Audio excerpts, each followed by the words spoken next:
Assalamualaikum warahmatullahi wabarakatuh.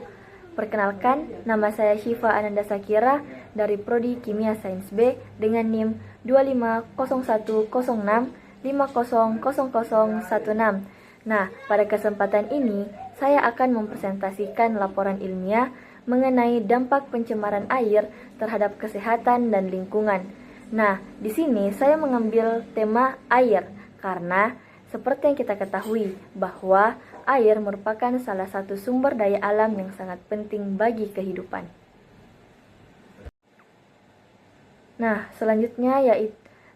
Selanjutnya yaitu pendahuluan, yang dimana pendahuluan ini terdiri dari latar belakang.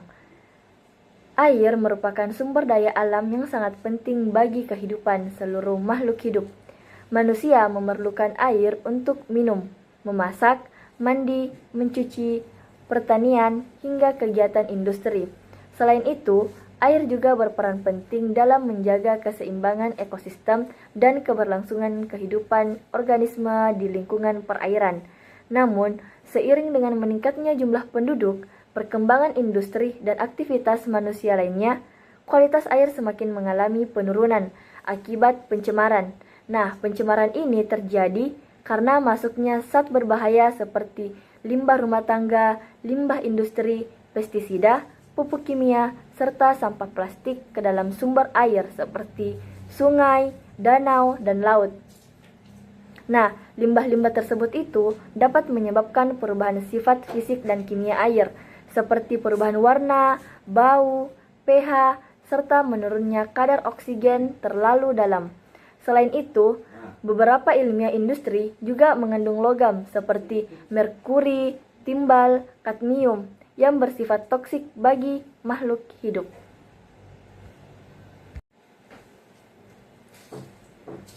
Pencemaran air merupakan dampak yang sangat besar terhadap kesehatan manusia. Air yang tercemar dapat menjadi sumber penyebaran berbagai penyakit seperti diare, kolera, tifus atau yang biasa disebut dengan tipes, penyakit kulit, bahkan keracunan logam berat. Tidak hanya itu, pencemaran air juga dapat menyebabkan kerusakan lingkungan seperti kematian biota air, rusaknya ekosistem perairan, dan menurunnya kualitas lingkungan. Nah, jika masalah pencemaran air tidak segera ditangani, maka ketersediaan air bersih akan semakin berkurang dan kerusakan lingkungan akan semakin parah. Oleh karena itu, diperlukan kesadaran masyarakat serta kerjasama antara pemerintah, industri, dan masyarakat dalam menjaga kebersihan sumber air dan mengurangi pencemaran lingkungan. Nah, selanjutnya ada rumusan masalah. Rumusan masalah yang saya angkat dari tema tersebut yaitu yang pertama, apa yang dimaksud dengan pencemaran air? Apa penyebab pencemaran air? Bagaimana dampak pencemaran air terhadap kesehatan manusia? Bagaimana dampak pencemaran air terhadap lingkungan? Dan bagaimana solusi untuk mengurangi pencemaran air? Nah, selanjutnya yaitu adapun tujuannya yaitu untuk menjelaskan pengertian pencemaran air, mengetahui penyebab pencemaran air, menjelaskan dampak pencemaran air terhadap kesehatan dan lingkungan, dan dapat memberikan solusi penanggulangan pencemaran air. Nah, selanjutnya ada kajian teori singkat. Kajian teori singkat ini terdiri dari pengertian pencemaran air, yang dimana pencemaran air adalah masuknya makhluk hidup, zat, energi, atau komponen lain ke dalam air akibat aktivitas manusia maupun proses alam sehingga kualitas air menurun dan tidak dapat digunakan sesuai peruntukannya. Sedangkan menurut peraturan pemerintah Republik Indonesia, air dikatakan tercemar apabila kandungan zat, energi, atau komponen di dalamnya telah melampaui baku mutu lingkungan yang telah ditetapkan. Pencemaran air dapat terjadi pada sungai, danau, laut, rawa, maupun air tanah. Nah, adapun air yang tercemar itu biasanya memiliki ciri-ciri seperti berwarna keruh, berbau tidak sedap, mengandung busa, banyak sampah, mengandung zat berbahaya, serta tidak layak digunakan atau dikonsumsi. Nah, pencemaran air ini dapat mengganggu kehidupan manusia, hewan, tumbuhan, serta merusak keseimbangan ekosistem perairan. Nah, selanjutnya ada penyebab pencemaran air, yang dimana terdiri dari yang pertama, limbah rumah tangga. Nah, limbah rumah tangga ini berasal dari aktivitas sehari-hari seperti mencuci, mandi, memasak, dan membersihkan rumah. Nah, limbah tersebut ini dapat berupa sabun, deterjen, minyak, sisa makanan, dan sampah organik ataupun anorganik. Nah, jika dibuang langsung saja ke sungai tanpa pengolahan, nah limbah inilah yang dapat menurunkan kualitas air. Yang kedua yaitu terdapat dari limbah industri.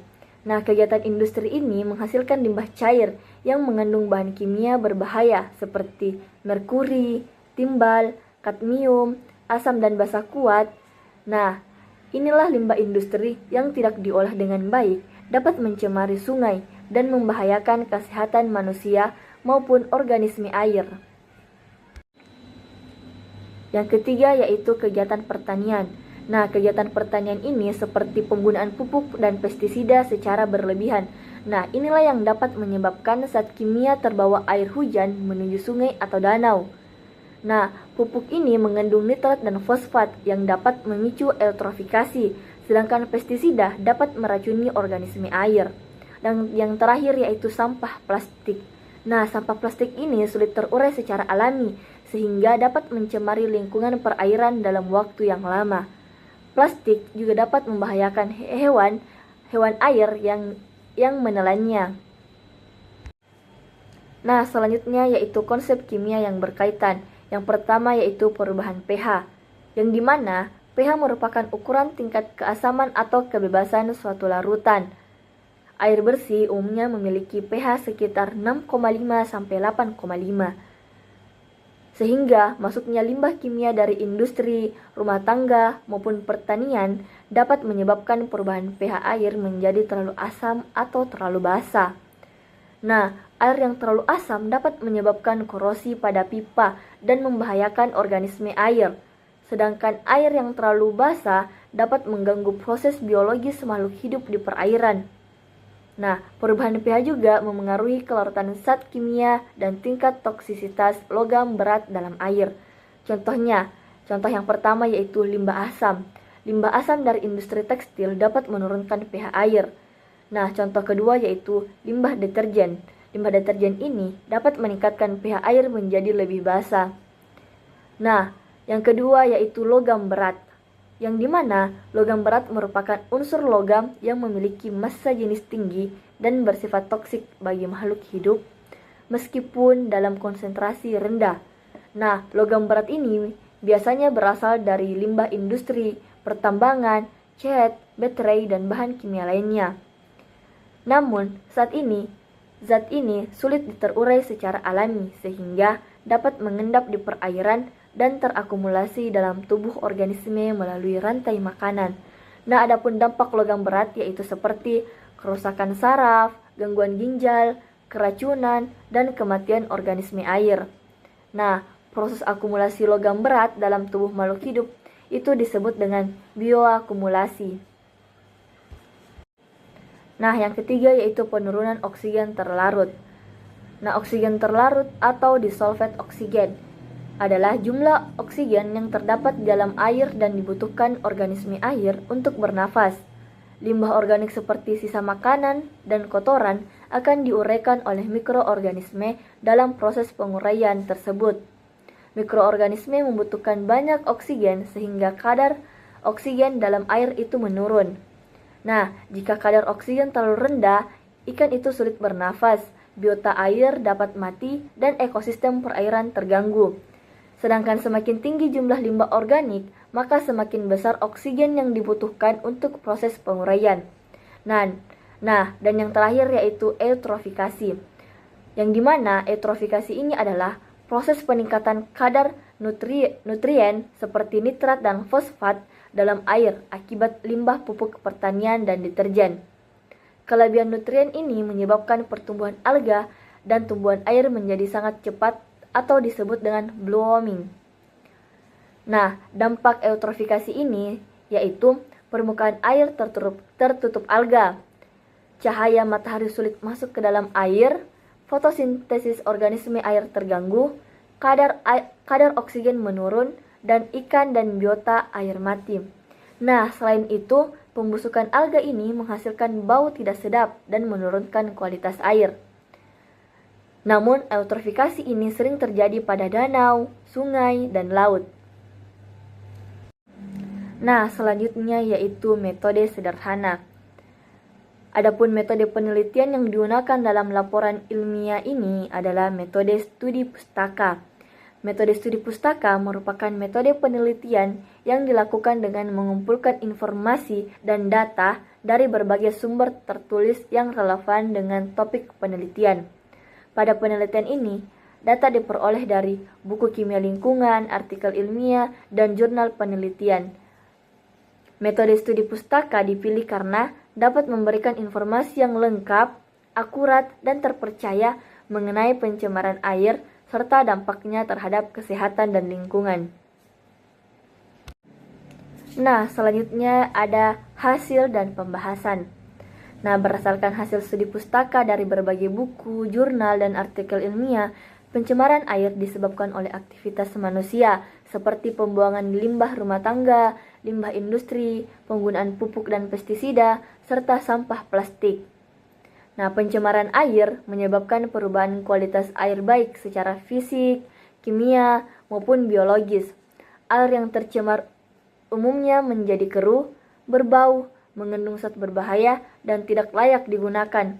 Selain itu, ditemukan bahwa pencemaran air memberikan dampak besar terhadap kesehatan manusia dan keseimbangan lingkungan. Nah, yang pertama yaitu dampak pencemaran air terhadap kesehatan.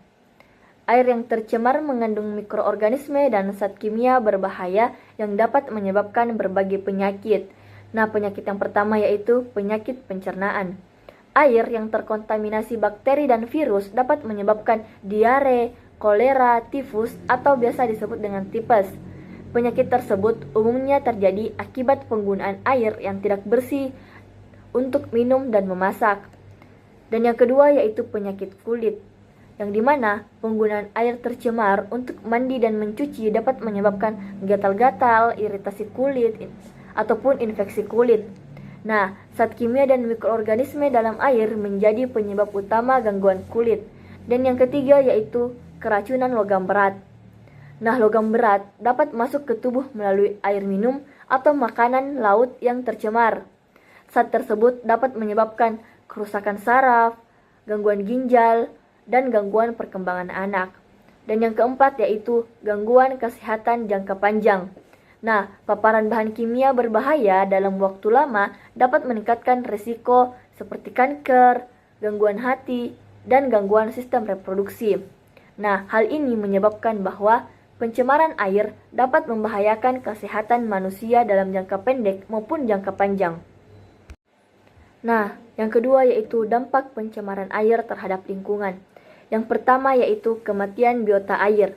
Nah, limbah organik dan bahan kimia menyebabkan kadar oksigen dalam air menurun, sehingga ikan dan organisme air kesulitan bernafas. Akibatnya, banyak biota air yang mati dan keseimbangan ekosistem itu terganggu. Yang kedua yaitu rusaknya ekosistem perairan. Nah, pencemaran air menyebabkan terganggunya rantai makanan di lingkungan perairan. Jika satu organisme terganggu, maka organisme lain juga akan terdampak. Kerusakan ekosistem dapat menyebabkan berkurangnya keanekaragaman hayati. Dan yang ketiga yaitu eutrofikasi. Kandungan nitrat dan fosfat yang tinggi akibat limbah pupuk dan deterjen yang menyebabkan pertumbuhan alga secara berlebihan. Alga yang menutupi permukaan air menghambat masuknya cahaya matahari dan menurunkan kadar oksigen dalam air. Akibatnya, air menjadi keruh, biota air mati, dan timbul bau yang tidak sedap. Dan yang terakhir yaitu menurunnya kualitas lingkungan. Pencemaran air menyebabkan lingkungan menjadi kotor dan tidak stabil. Air yang tercemar yaitu berwarna keruh, berbau, mengandung sampah, dan tidak layak digunakan. Nah, kondisi ini dapat menurunkan kualitas hidup masyarakat di sekitar sumber air. Nah, adapun solusi atau gagasan. Yang pertama yaitu upaya penanggulangan pencemaran air. Nah, pencemaran air merupakan masalah lingkungan yang harus segera ditangani karena dapat berdampak besar terhadap kesehatan manusia dan kelestarian lingkungan. Oleh karena itu, diperlukan berbagai upaya penanggulangan yang melibatkan masyarakat, pemerintah, dan industri. Yang pertama yaitu mengolah limbah sebelum dibuang. Limbah rumah tangga maupun limbah industri harus diolah terlebih dahulu sebelum dibuang ke sungai atau ke lingkungan perairan. Pengolahan limbah bertujuan untuk mengurangi zat berbahaya, menurunkan kadar bahan kimia, menetralkan pH air, dan dapat mengurangi pencemaran lingkungan. Yang kedua yaitu tidak membuang sampah ke sungai. Masyarakat harus membiasakan diri membuang sampah pada tempatnya dan menjaga kebersihan sungai.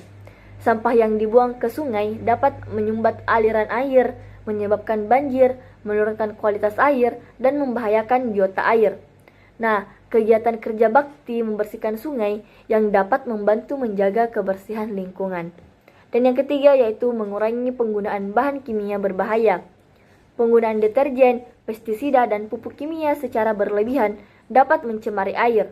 Upaya yang dilakukan yaitu menggunakan deterjen ramah lingkungan, mengurangi penggunaan pestisida kimia, dan menggunakan pupuk organik. Nah, cara inilah yang dapat membantu dan menjaga kualitas air dan mengurangi pencemaran kimia. Yang terakhir yaitu daur ulang sampah plastik. Nah, sampah plastik itu sulit terurai dan dapat mencemari lingkungan perairan dalam waktu yang lama. Nah, upaya yang dilakukan yaitu mengurangi penggunaan plastik sekali pakai, mendaur ulang sampah plastik, dan menggunakan tas belanja yang ramah lingkungan. Nah, dengan mendaur ulang sampah, jumlah limbah yang mencemari air dapat dikurangi. Nah, adapun gagasan utamanya yaitu menjaga kualitas air merupakan tanggung jawab bersama. Dengan pengolahan limbah yang baik, pengurangan penggunaan bahan kimia berbahaya, serta peningkatan kesadaran masyarakat, maka pencemaran air dapat dikurangi sehingga kesehatan manusia dan kelestarian lingkungan tetap terjaga. Nah, yang terakhir yaitu penutup. Nah, adapun kesimpulannya yaitu pencemaran air merupakan masalah lingkungan yang disebabkan oleh aktivitas manusia, seperti pembuangan limbah dan sampah sembarangan. Pencemaran air dapat menimbulkan berbagai dampak buruk terhadap kesehatan manusia dan kerusakan lingkungan. Nah, zat pencemaran seperti limbah kimia, logam berat, dan sampah dapat menurunkan kualitas air dan mengganggu kehidupan makhluk hidup di perairan. Nah, selanjutnya yaitu saran. Adapun sarannya yaitu masyarakat harus lebih peduli terhadap kebersihan lingkungan. Limbah rumah tangga dan industri harus diolah dengan baik. Pemerintah perlu berketat pengawasan terhadap pembuangan limbah. Penggunaan plastik sekali pakai perlu dikurangi, dan pentingnya edukasi tentang menjaga kualitas air harus ditingkatkan. Nah, dengan menjaga kebersihan air, kita dapat melindungi kesehatan manusia dan kelestarian lingkungan.